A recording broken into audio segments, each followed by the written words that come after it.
ओम नमो भगवते वासुदेवाय. अध्याय 2. भक्तीचे दुःख दूर करण्याचा नारदांचा प्रयत्न. नारद म्हणाले, बालिके, तू व्यर्थ खेद का करीत आहेस? तू इतकी चिंतातूर का झाली आहेस? भगवान श्रीकृष्णांच्या चरणकमळांचे चिंतन कर, तुझे दुःख नाहीसे होईल.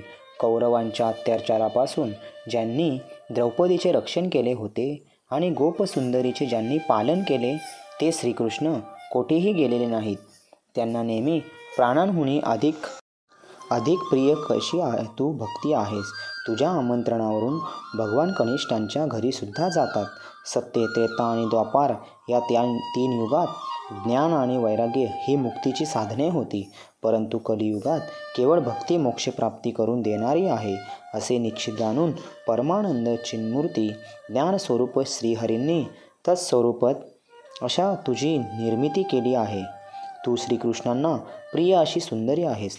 एकदा तू हात जोडून त्यांना विचारले होते की मी काय करू, तेव्हा श्रीकृष्णांनी माझ्या भक्तांचे पोषण कर अशी तुला आज्ञा केली होती.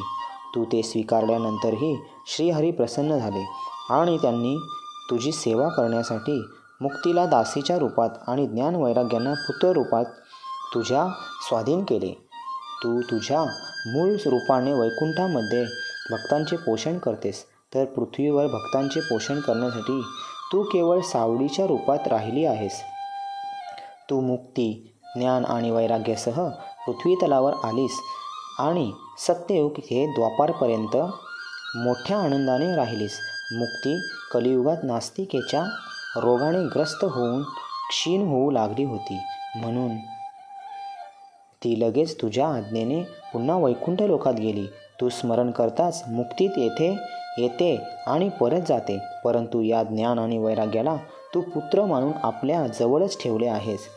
कलियुगात उपेक्षा झाल्याने हे तुझे पुत्र निरुत्साही आणि वृद्ध झाले आहेत. परंतु तू चिंता करू नकोस, यांना नवजीवन प्राप्त करून देण्याचा उपाय मी शोधून काढतो. हे सुंदरी, कलीसारखे दुसरे कोणतेही युग नाही. या युगात मी घराघरात प्रत्येक माणसाच्या हृदयात तुझी स्थापना करीन. अन्य सर्व साधनांना तू तुच्छ ठरवून आणि भक्तिविषयक मोठ्या उत्सवांना प्राधान्य देऊन लोकांत मी तुझा प्रचार केला नाही, तर मी श्रीहरींचा दास म्हणून घेणार नाही. या कलियुगात जे जीव भक्तिमार्गाला लागतील ते पापी असल्यासही निर्भयपणे श्रीकृष्णांमधला धामाला जातील. ज्यांच्या हृदयात प्रेमस्वरूप भक्ती निरंतर निवास करते, ते शुद्धांतकरणाचे लोक स्वप्नात देखील यमाला पाहत नाहीत. ज्यांच्या हृदयात भक्ती आहे त्यांना प्रेत, पिशाच, राक्षस किंवा दैत्य स्पर्श करण्यास असमर्थ आहेत. तप, वेदाध्ययन, ज्ञान, कर्म अशा कोणत्याही साधनांचे भगवंत वश होऊ शकत नाहीत. ते केवळ भक्तीनेच वश होतात. गोपी यांचे उत्तम उदाहरण आहेत. हजारो जन्मांच्या पुण्याईने मनुष्याला भक्तीविषयक प्रेम निर्माण होते. कलियुगात भक्ती केवळ भक्तीच सार आहे. भक्तीनेच प्रत्यक्ष श्रीकृष्ण समोर उपस्थित होतात. भक्तीशी द्रोह करणारे तिन्ही लोकात दुःखाचेच धनी होतात.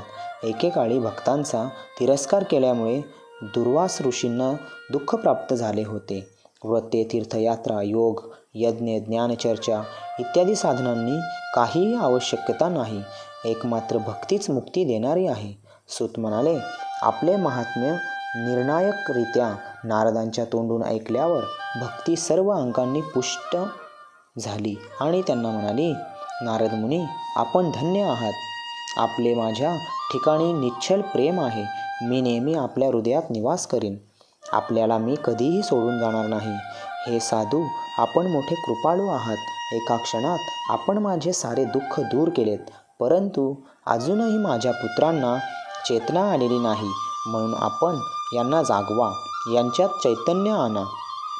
सूत म्हणाले, भक्तीचे हे वचन ऐकून नारदांना पुत्रांची करुणा आली आणि ते त्यांना हाताने हलवून जागे करू लागले. त्यांच्या नाकाजवळ तोंड नेऊन जोराने ओरडून म्हणू लागले की हे ज्ञाना उठ, लवकर जागा हो. हे वैराग्या उठ, लवकर जागा हो. नंतर नारदांनी वेदघोष, वेदांत घोष आणि वारंवार गीतापाठ करून त्यांना जागविले. त्यामुळे ते मोठ्या कष्टाने जागे झाले, परंतु आलसाने ते दोघेही जांभई देत राहिले. डोळे उघडून पाहू शकले नाहीत. त्यांचे बहुतेक केस बगळ्याच्या रंगासारखे पांढरे सफेद झाले होते. असे अंग वाळलेल्या लाकडाप्रमाणे निस्तेज झाले होते. अशा रीतीने तहानभुकेने व्याकुळ झालेले ते पुन्हा झोपी जाऊ लागले आहेत असे पाहून नारदांना मोठी चिंता लागून राहिली आहे आणि ते विचार करू लागले आहे की आता आपण काय करावे. याची झोप आणि त्यापेक्षाही अधिक वृद्धावस्था कशी दूर होईल. शौनका अशी काळजी करीत नारद भगवत चिंतन करू लागले. त्याचवेळी आकाशवाणी झाली, मुनिवर्य, खेद करू नका. तुमचे हे प्रयत्न निश्चितच सफळ होईल. देवर्षी, यासाठी तुम्ही एक सत्कर्म करा. ते कोणते ते तुम्हाला संत शिरोमणी महात्मे सांगतील. त्या सत्कर्माचे अनुष्ठान करता क्षणीच यांची झोप आणि वृद्धावस्था नाहीशी होईल आणि सगळीकडे भक्तीचा प्रसार होईल. ही आकाशवाणी तेथील सर्वांनी स्पष्टपणे ऐकली. त्यामुळे नारदांना मोठे आश्चर्य वाटले आणि ते मनात म्हणाले, मला तर याचा आशयच कळला नाही. नारद म्हणाले, या आकाशवाणीने सुद्धा गुप्त रूपानेच ही गोष्ट सांगितली, ज्यामुळे यांचे कार्य तडीस जाईल. असे साधन सांगितलेच नाही. ते संत कोठे भेटतील व कोणते साधन सांगतील बरे. आता आकाशवाणीने जे काही सांगितले त्यानुसार आता मला काय केले पाहिजे. सूत म्हणाले, शौनका, ज्ञान व वैराग्य यांना तेथेच सोडून नारद मुनी तेथून निघाले आणि प्रत्येक तीर्थक्षेत्रात जाऊन वाटेत भेटणाऱ्या ऋषीवर्यांना ते साधन विचारू लागले. परंतु त्यांचे म्हणणे सर्वजण ऐकून घेत होते, परंतु निश्चित उत्तर कोणीच देत नव्हते. कोणी सांगितले, हे अशक्य आहे. दुसरे कोणी म्हणाले, याचे योग्य उत्तर मिळणे दुरापास्त आहे. तर काही जण गप्प राहिले आणि अन्य काही जण आपले हास्य होईल या भीतीने उत्तर देणे टाळण्यासाठी तेथून निघून गेले. त्रैलोक्यात आश्चर्यकारक असा हाहाकार माजला. लोक एकमेकांशी कानाजवळ जाऊन कुजबुजू लागले. जर वेदपठन, वेदांत घोष आणि वारंवार गीतापठन ऐकवूनही भक्ती, ज्ञान आणि वैराग्य यांना जाग आणता आली नाही, तर अन्य कोणताही उपाय दिसत नाही. परमयोगी नारद मुनींनाही ज्यांचे ज्ञान नाही अशा बाबतीत अन्य सामान्य लोक काय सांगू शकतील. अशा प्रकारे ज्या ज्या ऋषींवर्यांना विचारले गेले त्यांनी असाच निर्णय दिला की ही गोष्ट असह्य आहे. तेव्हा नारद चिंतातूर अवस्थेत बद्रीवनात आले. ज्ञान आणि वैराग्य यांना जाग आणण्यासाठी मी तेथे तप करीन असा त्यांनी निश्चय केला. त्याचवेळी नारदांना समोर कोट्यावधी सूर्यांच्या सारखे अत्यंत तेजस्वी असे सनकादिक मुनी दिसले. त्यांना मुनिश्रेष्ठ नारद म्हणाले, माझ्या महद्भाग्याचेच आपली व माझी यावेळी भेट झाली. कुमारांनो, कृपा करून आपण ते साधन मला तातडीने सांगावे.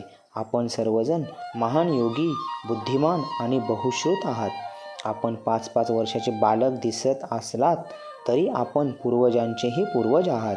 आपण नेहमी वैकुंठधामात राहतात. सदैव हरिकीर्तनामध्ये तत्पर असता. भगवंताच्या लीलामृतांचे पान करीत त्यातच तल्लीन होता आणि भगवत कथा हाच आपल्या जीवनाचा एकमेव आधार आहे. श्रीहरी शरणम हाच मंत्र आपल्या मुखात नेहमी असतो आणि म्हणूनच कालगतीने सुद्धा अनुसार येणारी वृद्धावस्था आपल्याला बाधू शकत नाही.